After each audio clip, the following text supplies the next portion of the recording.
Bonjour, morning brief du 22 septembre 2025. Alors, la bourse de Casa termine la semaine sur une note positive avec un MASI qui a aligné une hausse hebdomadaire de 0,58%, portant ses gains annuels à 35%, donc 35% de gains depuis le début de l'année.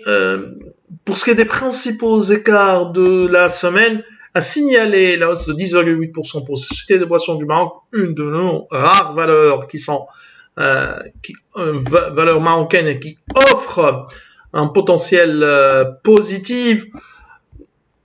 fondamental positif. Ciment du Maroc qui augmente également de 8,59%. Total Energy Maroc aligne une hausse de 7,71%, 6,71% de gains pour Manage Blazer Crystal qui avance de 3,64%, 3,60% de hausse pour Cosuma et CH Bank qui bondit de 2,94%. Côté baisse, on a un Autohol qui recule de 4,27%, en résidence d'Al Saad cède de 4,24%, 3,92% de perte pour Doha Taqa Morocco lâche 3,81%, la Farge aussi Maroc qui perd 3,22%, Alliance abandonne 2,61%, une baisse de 1,48% pour Hermès et HPS qui recule de 0,96%. HPS qui annonce la cession de son activité de testing sur l'ensemble des contrats clients et fournisseurs rattachés à Aqualife et les collaborateurs concernés au groupe Sinonto. HPS indique que cette session s'insère dans le cadre du plan stratégique Axel R8 du groupe qui vise à concentrer ses ressources et investissements sur son cœur de métier, les solutions de paiement.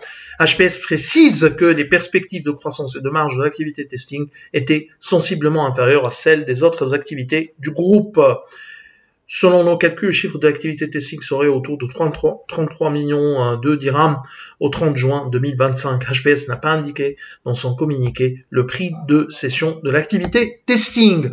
Bien sûr, on a les résultats. CMT qui annonce également un résultat consolidé en recul de 20% à 75 millions de dirhams suite à un effort d'assainissement mené par le conseil d'administration mais sans précision, donc vraisemblablement des one-off ou un one-off, une charge exceptionnelle one-off comptabilisé par CMT.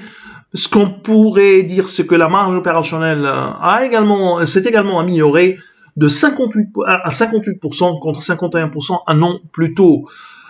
Bien sûr, on fera le point sur les résultats au fil de l'eau des publications au cours de ces prochains jours. C'est tout ce qu'on a pour ce matin. Donc, merci pour votre attention. On vous donne rendez-vous pour demain matin. Au revoir à demain.